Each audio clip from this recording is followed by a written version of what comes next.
There are ways to do life that just make it so much easier and so much better. Not that we're seeking for ease and comfort, but that we stop making it unnecessarily difficult on ourselves. Right, so I'm hiking through the Smoky Mountains here. So it's amazing, on the top of a ridge right now. I'm just thinking about strategies for life and business. I've been studying peak performance for over 25 years, and I've had the chance to work with people across 5 continents. And there just simply are better ways, more effective ways, more efficient ways to do life. I think we'd all agree on that.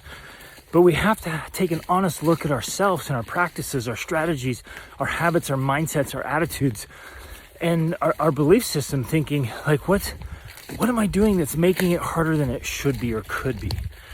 Sometimes we get in this mindset of like, the only way to win is just grind, right? And we overwork ourselves. And so you live in perpetual overwhelm and then burnout.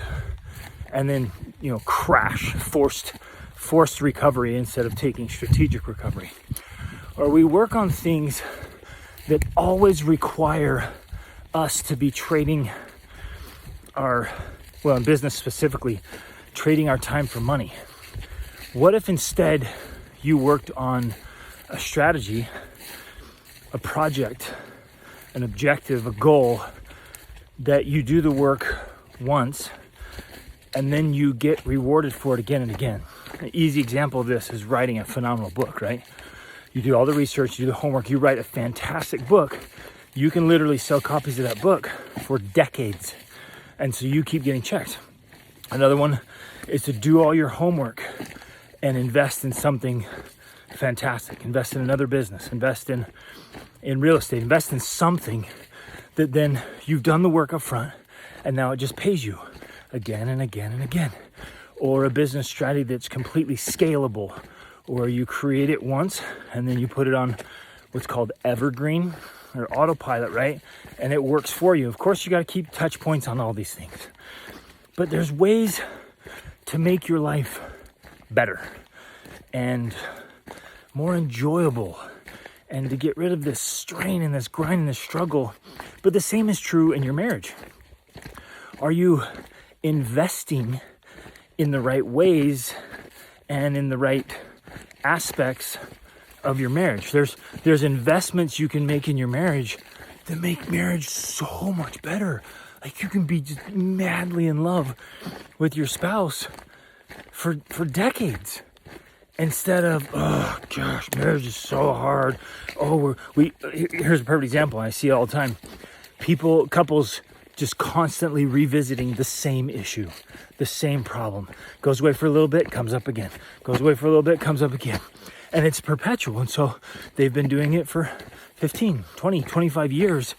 It doesn't go away because they're investing in the wrong parts of their marriage, or not investing at all. And a few investments, right? A few strategic investments in your marriage. Obviously, we're not talking about money here. In your marriage, and the same is true in parenting, right? It gets rid of most of the problems. Marriage, it doesn't even have to be that hard. It can be amazing. And you can be best friends, and you can have that spark and the romance, the love you want, and that connection where it doesn't feel like a pretty consistent struggle. I know a lot of couples that their marriage looks more like a struggle, a continual struggle with a few happy spots is what their marriage looks like, where my marriage is like this continual enjoyment, this ride and this journey, this adventure of wonder and love and passion and fun and excitement and companionship and goal setting and goal achieving with the occasional struggle, right? And that's what it can look like. The same is true with parenting. So if you invest in the right way, in the right things with your kids, and it's not what a lot of parents think it is, right? But if they're like micromanaging, if they're helicopter parenting, if they're snowplow parenting, all these little, labels that people have come up with, these creative labels. If you're doing those things, or if you're trying to buy your kids love with money, or trying to make up for your poor investments or lack of investments with your kids, than if you try to do that by, buying them things, or like, oh yeah, I'm never there for you, but man, I'll take you on this epic trip. Like, we'll go to Disneyland, Disney World. It's gonna be amazing. So really, the only time you really spend time with them is every once in a while, right? And so then your kids resent you, and they resent your money, right? I work with people all the time, adults, who they still resent their parents, and they resent the way their parents did life and the way they earned money, because they're like, my dad was never there. He was always working, right? So you with me? So, and the same thing with your health, right? If you'll invest in the right ways in your body and your health, like, it carries over, and it plays out wonderfully, right? Where it makes it so much easier to stay in and maintain really excellent health. Keep your immune system up, keep your cardiovascular health up, your muscle fitness and ratios, right? By a few good investments, but where you make it so hard. Some of you, by systems and strategies you have in place, you make it so hard on yourself to be healthy and fit. And so then it's like, oh, it's a constant battle, it's so hard. And you end up quitting in any of these areas. You end up like acquiescing or settling or giving in or giving up because it's so hard. But the reality is, you've made it that hard. It's you. And that's not to make you feel bad. It's actually hopeful. That's empowering to say, you, and probably unconsciously, you probably don't know. No one's ever like stopped you and told you about this. But the things you're doing is actually making it so much harder than it needs to be. Now, of course, I am not talking about like life is easy and comfortable and convenient. You never have to work. You never have to pay a price. That's obviously not true. The point here is, don't make it harder than it needs to be. Don't raise the price of a great marriage or a great relationship with your kids, or the price of leadership and contribution and making a difference, the price of personal growth, the price of business success. Don't make it higher than it already is or needs to be. Why live in perpetual self-sabotage like so many people do when you don't have to? It's unnecessary, right?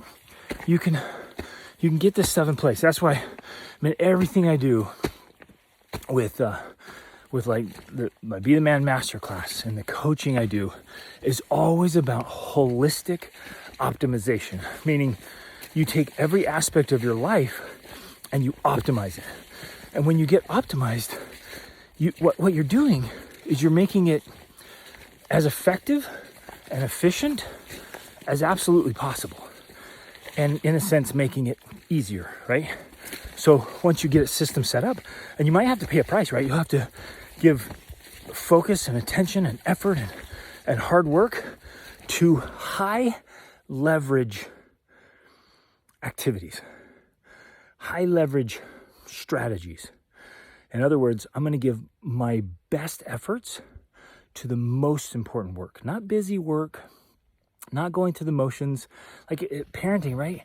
Like I'm not gonna put most of my energy and effort into cleaning up after my kids, but spending time with my kids, and not just time with my kids, right?